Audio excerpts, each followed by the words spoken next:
Tonight, this is the comedy show where Americans in America covering American news are called foreign agents. Yeah. Well, I suppose it makes sense that if you're going to call comedians foreign agents, then you might as well call journalists and publishers criminals.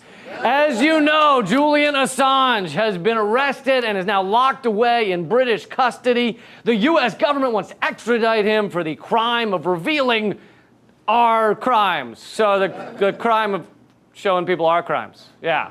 And you have to admit, that is a pretty dick thing for Julian to do. Come on, man. Just let us kill a few 100,000 innocent people without you all blabbing about it. So with Assange on the verge of being shipped here to be tortured, now is a good time to go through all of the incredibly important revelations from WikiLeaks. Let's start with the most famous one, the collateral murder video, showing us U.S. aircrew gunning down Iraqi civilians. They murdered between 12 and 18 innocent people, and you can hear on the video, they were having a ball doing it. They were fucking loving it. And two of the people they murdered were Reuters journalists. So you would think maybe Reuters, of all the media outlets, maybe Reuters would pry their head from their ass cheeks and fight for Assange's freedom. But no, their head is firmly planted in there, all right? It's like a vice grip. It's like Joe Biden's hand on a young girl's shoulder, all right? It is on there. 0 people have been arrested for the collateral murders, yet Julian Assange has been arrested for revealing them.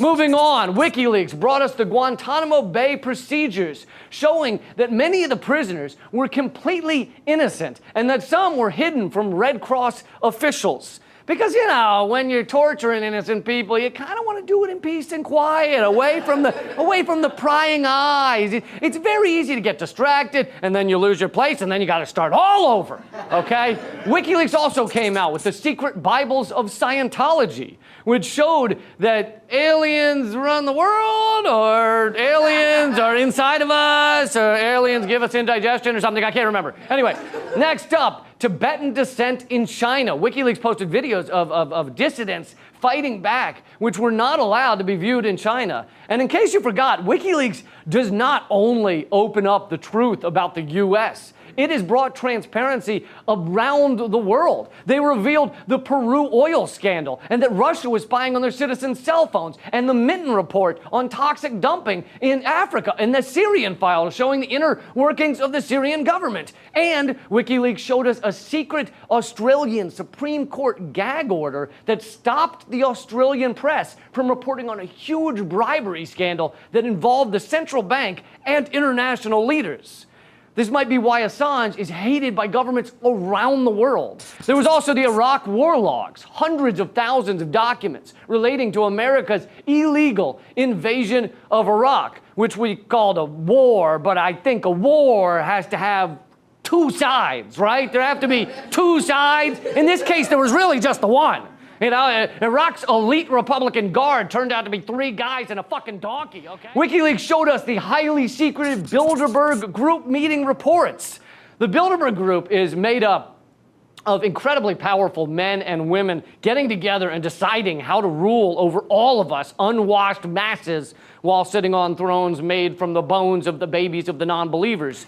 The Barclay's bank tax avoidance scheme that netted Barclays £1 billion a year. While they were ordered to pay $500 million in lost taxes, no one was arrested for that theft from citizens. Yet Julian Assange was for revealing it.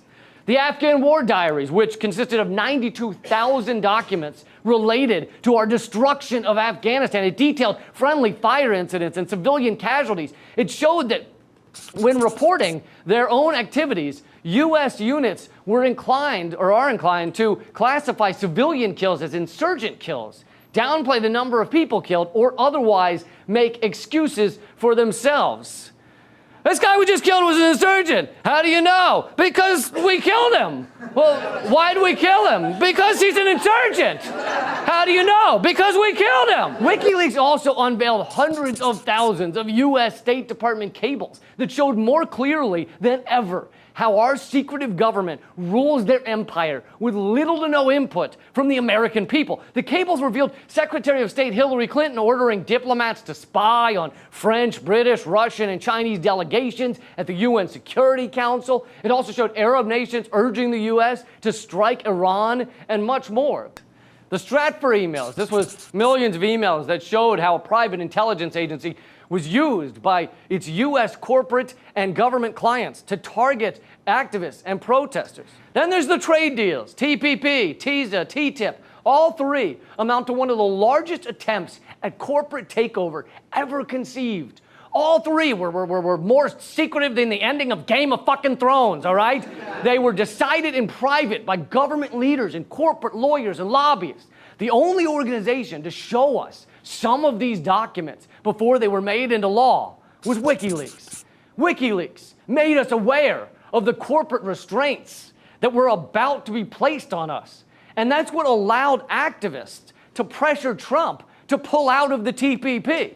Then there's the DNC emails and the Podesta emails. The DNC emails showed us just how rigged the Democratic primaries really are. They proved media, financial, and organizational rigging in favor of the Hillary campaign. They even showed that Obama's entire first-term cabinet was selected by Citibank. Whatever election integrity movement there is right now owes a lot to those revelations by WikiLeaks.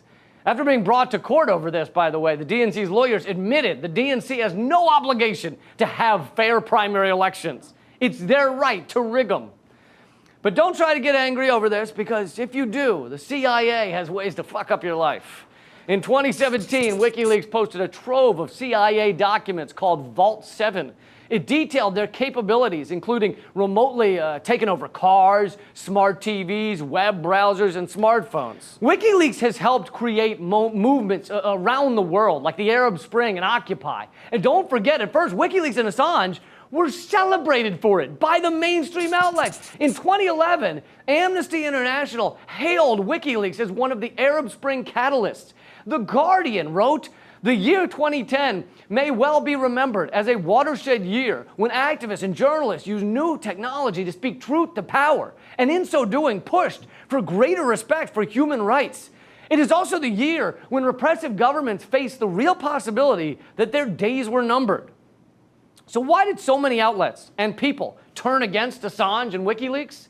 Because it turned out he wasn't only revealing repressive Arab regimes.